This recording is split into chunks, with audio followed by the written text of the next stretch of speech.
What's up, guys, and welcome back. Um, Happy New Year's. We are going to begin the next portion of our um, semester. This next quarter will be statistical based. So we're going to start off and talk today about just basic data collection. And kind of the definition of statistics. So I'm going to start with just proposing the question: have you ever wondered how scientists, analysts, or even teachers make sense of data? Part of statistics helps us do that. So, what is statistics? You guys have heard that term before. It's just the science of collecting, analyzing, interpreting, presenting, and organizing data. And our goal is to understand what the data tells us, whether it's about a population, a process, or a trend, and it helps us to make informed decisions based on the data. So, to give you an idea about where you can see some statistics in the real world, anytime you look at election times, you'll see polls talking about uh, polls saying this guy's up or this guy's down or whatever. Um, that can be statistics. Scientists analyzing data to determine if a new medicine works. You have sports analysis. They look at player statistics and evaluate their performance. And there's many other statistics in the real world. Those are just a few to name. Um, with that, we're going to look at a few different types of statistics. The first one being descriptive, which is summarizes descriptive data. Think about that like averages and charts. And then we have inferential statistics, which is where we can make predictions or generalizations about a larger group based off of a sample. So every time you see a graph on TV or on TikTok, if you see a graph on TikTok, read a survey result or watch sports highlights with stats, you're seeing statistics in action. So today, our learning target is to learn how statistics helps us understand patterns in data, and then hopefully we'll also see many decisions in the real world are made by looking at data, whether it's in sports, health, or even your favorite hobby. So y'all will have a project. I'm going to be teaching kind of going over your project today, tomorrow, and Friday. And the next week, y'all will be on your own working on your project. I will actually not be here. Um, the week after that, Monday is no school. Tuesday, I'll be back, and y'all can ask any last minute questions. And then Wednesday, y'all are presenting. So you don't have a whole lot of time. You can't wait and then not do anything next week and expect to get your project done in a day. So for your project, you're going to be collecting data on a topic of your choosing, and I'm going to kind of run you through a little bit on like how to go and do that today. Or you're going to organize it in what's called a two-way table, interpret what it tells us about the relationship between different categories. And so I'm going to propose it this way. So suppose I want to find out if boys tend to like a certain color more than girls. One way I can investigate this is to create a survey, and that's what I'm going to show you guys today. So I'm going to create a survey asking for gender and favorite color. Then organize the collected data into a two-way table. Let me come back to this here just for a second. Let me show y'all how one way we can go about creating a survey. So I'm just going to use a Google form. So if I go to Google and I go to forms, um, I'm going to click here, and I'm probably going to give this some type of title, like boys versus girls colors, and um, and then I'm going to ask a couple questions. So first of all, I want to be able to organize my data. So I'm going to sort this. I'm going to ask them a question like um, select gender, select your gender, and then down here I'll just put boy and oops, what in the world? And then I'll do girl. We also want to make sure that this is selected where it says required, so that uh, they have to answer that. The other question is I'm just going to add a new question right here. I'm going to say which color do you prefer? And I'm not going to leave this open ended. I'm also not going to give a whole bunch of responses. I actually already did this. I can't remember what I chose here, but I'm just showing you how to do the survey part.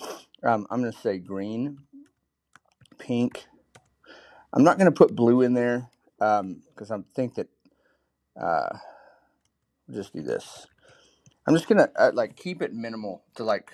So you need to have two groups. Those can be boys and girls, or they can be age groups, or something like that. And then you need to have variables like this. Okay.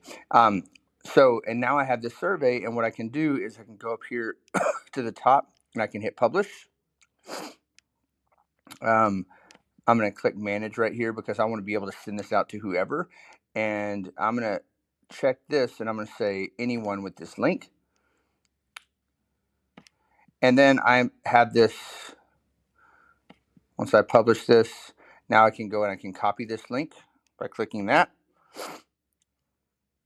And I can go and paste that and blast that out through email or social media or something like that. And then ask people to fill that out. Or you can go face-to-face and have them do that. Once, so on your slide right here, I actually had that made. You can kind of see what it looks like on your end. So, and I actually have an additional question just to help me organize it by class period if I wanted to. But I have your gender here and then your color. I think, I chose purple instead of yellow. So anyways, that's kind of a quick way we can create a survey. So you're going to have to do something like that for your project. That's going to be like the first thing you do, and you don't want to wait until the last minute because you have to collect your data to be able to analyze your data and do some other things. You're also going to include charts and graphs to create a visualization of our findings. So before I get started, there are a few things that I need to consider. First of all, what categories am I comparing? Well, I'm going to be looking at gender, as you can see from my survey, and then favorite color. Now, you may not have a favorite color that's on that list, but I'm making it multiple choice. I'm limiting the options kind of for organization purposes. And because one thing is if you don't make it multiple choice and you just have a free response, let me show you what can happen. Then you're going to have to go through and sort this, and somebody can write green. Somebody can write green. And somebody can misspell it and write this. And these all should be the same thing, but it's counting them as three different options. And then you'll have to go back through and sort those. If you make it multiple choice, then you don't have to worry about that. So as we can imagine, statistics often involves analyzing different types of data, which can be classified into two main categories, categorical and quantitative. And for this unit, we're going to talk about categorical. Categorical are things that can be broken down in categories like gender and color. They're categorical variables. We look at categories or groups. When we have categorical variables, we often focus on how frequent they occur, meaning from a survey, how often did somebody choose green? And then out of those, how many of them were boys that chose green? So on and so forth. Recognizing the data as categorical helps us choose the right methods for analysis, such as creating bar charts or frequency tables to better understand the patterns and differences between the groups. So when we're dealing with categorical variables, that is precisely like we have different ways to show that, different graphs, and we have different tools that we're going to use because we're dealing with words and not numbers, so to speak. Now, we are dealing with numbers in terms of counting, but our categories like favorite color or type of pet, those responses are all words, and then you would count up how many cats were chosen or something like that. Yes or no responses are also considered categorical. Quantitative variables we'll talk about next unit. They represent quantities that are typically divided into two groups, and these are numerical type of things. So you have discrete, which are things that you can actually specifically count, like the number of students in a class or the number of cars in a parking lot. And then you also have measurable type of things like that are kind of broken down with like heights of students. You can have decimals and fractions and things like that. Temperature, things that are measured with some unit of measurement. With quantitative variables, we are interested in analyzing things like averages, ranges, and other statistical measures to understand the extent or magnitude of the data. So this unit focuses on primarily categorical variables. I just wanted to show you what quantitative was, or talk about it at least for a moment. So back to your project introduction. First, you're going to look at what categories are you comparing. In my example, since I'm looking at colors, I'm comparing gender, boys and girls, versus 4 different favorite colors. So who are we studying? We're going to think about the entire group we're interested in learning about. This is called the population. So in my example, it really can be anybody. I'm just going to say Byron Nelson students, but if we think about it, it's like you may have a question that has to do with, um, I don't know, whether or not, like if you're a girl, whether or not you prefer uh, Claire's type of makeup to Sephora, and you can be looking at like girls under 10 and girls over 10. I don't know if that's a thing or not, but anyways, then if you sent this survey out and boys filled it out, you would want to take them out of your survey and not count them, type of thing. They're not part of your population, right? Or if you have something to do with people over the age of 60, and that's who you're concerned with, like how many people over the age of 60 like have had a heart attack, then if you had kids fill out your survey or adults that were under the age of 60 and they're not part of your population, then you would want to remove them. So what's your favorite color? The population can be everyone, including the entire population of the world, or just Byron Nelson students. Do women really prefer colors such as pink and purple over other colors? Here is one where I'm saying, do women? I'm not asking anything about men. So men would not be included as part of my population. The average heights of men 18 years or older, if I'm sending this out on a blast and I have a female, this is where I might want to say gender, men and man and woman, and then anybody that filled out my survey that I didn't know about that selects female, then I can just remove them and I can only look at what's left.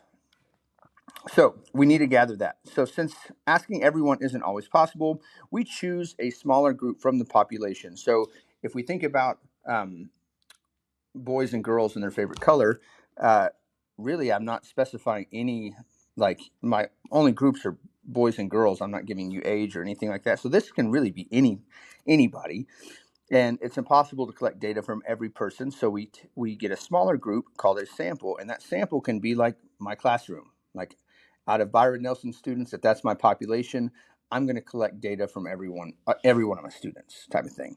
So a sample is a subset of the whole population. We use it to learn about the larger group. So now that I have that, I gather information from that group. I will survey every student in this class using a Google form asking 2 questions, gender and favorite color. On this project, your population may not involve high school students only, and you will need a sample size of at least 50. So that's important. So you will need to collect data from outside of the class, and a random sample is more reliable, but it's probably not going to be random. But it's more reliable. So you need to have 50 from each group. So in this case, I would need to have 50 boy responses and 50 girl responses for my color. You can do this by hand and transfer it to a spreadsheet, but it will be more efficient to make a survey on Google form like I just showed y'all. And let me see if I can show y'all what this looks like.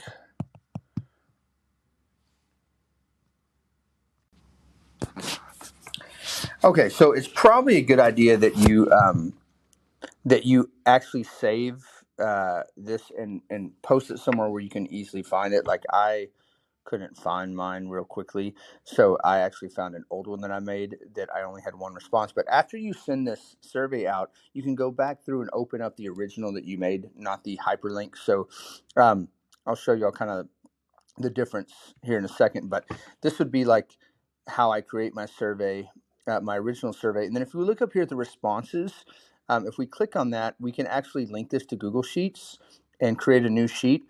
And what that does is it puts this on a spreadsheet for us. And like I only have 1 response because this is an old one that I was just kind of testing, but you would see a lot more here, kind of thing. But that's where you can access it and do what we're about to do, or what we're going to do in the next few days. All right, go back to this.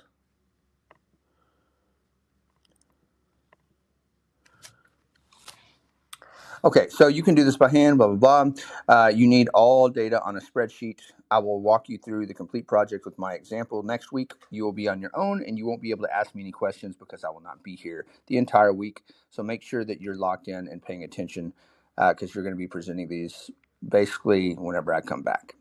So the first thing we're going to do is log into Canvas and click on the survey. I showed y'all where that looks or where that is. So if you go to the Canvas calendar, just click on the survey, complete the survey, and then I made this accessible to my students because it's on my Canvas page. So you're going to need to copy your survey, link it, and blast it out in social media or go face-to-face and get responses that way. Delete any responses that aren't part of your population, like I said. So example, if your population is student athletes, then you will need to delete anyone that is not a student athlete and still have at least a sample size of 50 from each group that you're looking at. You can always add a survey question to help you organize and possibly delete data in case you don't know if they're an athlete by asking a survey question. Are you a student athlete? If they say no and your population is student athletes, then delete them from your exported data. So once we do that, complete the survey, you will also want to consider making the survey multiple choice, like I had mentioned a second ago, so you can organize things. And that's all we have for today.